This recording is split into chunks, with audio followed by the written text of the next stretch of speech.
Cut out வைத்து கட்டிப்பிடித்து கொஞ்சம் மக்கள். முகாமித்துவ கூட்டத்தில் ஜனாதிபதி அனுர பேசிய விடயம் வைரல். மீண்டும் பேராபத்து.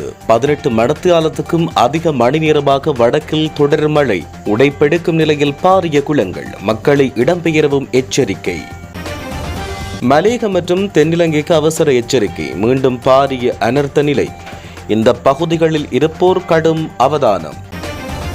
வடக்கில் பாரிய பேரழிவு முன்னெச்சரிக்கை. தளம்பல் நிலைக்கு உயரும் குளங்களின் நீர்மட்டம். பிரபல வானிலை அவதானிப்பாளர் அவசர செய்தி. தென்னிலங்கையில் நேற்றிரவு அடுத்த திடுக்கிடும் சம்பவம். இரவு வேளையில் தப்பியோடிய மக்கள். முற்றாக கீழிறங்கிய மலை நிலம். நாட்டு மக்களுக்கு மகிழ்ச்சி செய்தி. ரயில் சேவைகள் தொடர்பில் ரயில்வே திணைக்களத்தின் முக்கிய அறிவித்தல்.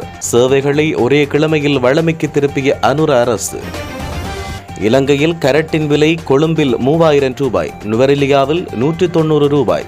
கொண்டு செல்ல பாதைகளின்மையால் அதிகரித்த விலைகள்.